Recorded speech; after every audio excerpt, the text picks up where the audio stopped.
Today, Florida Congressman Ted Deutch participated in a conference call with other House Democrats where they discussed moving ahead with impeachment against President Trump. CBS 4's Jim DeFede spoke with the congressman after that call.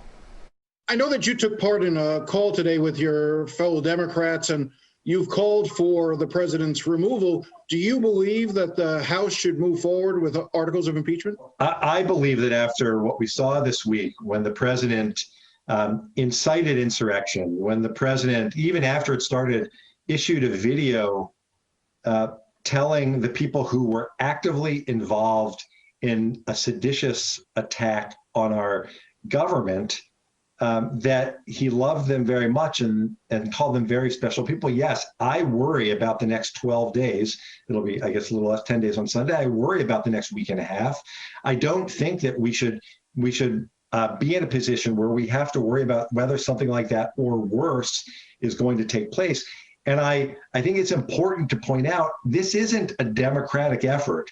There are Republicans who have called for the use of the 25th Amendment. That's why we wrote to the vice president and encouraged him to take that step that's available to him. This is not something anyone takes lightly. We don't want to do this.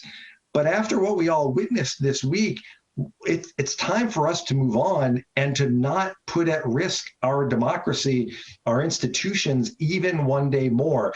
And if the vice president chooses not to go forward, then yes, we should proceed with impeachment. This is not about making a statement.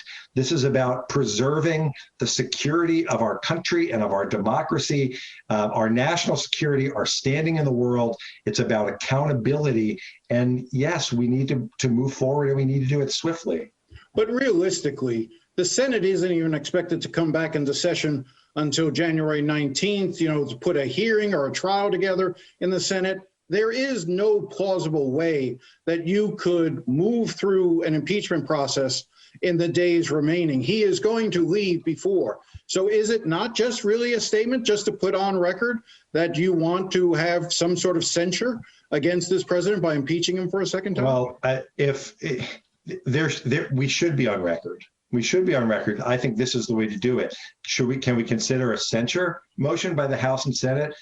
Sure. But yes, of course, we should be on record. It's not my job, Jim, as a member of the House, to worry about whether Senator Rubio and Senator Scott are going to be back in town. It's my job to do what I think is necessary to preserve our Constitution, defend our Constitution, preserve our democracy.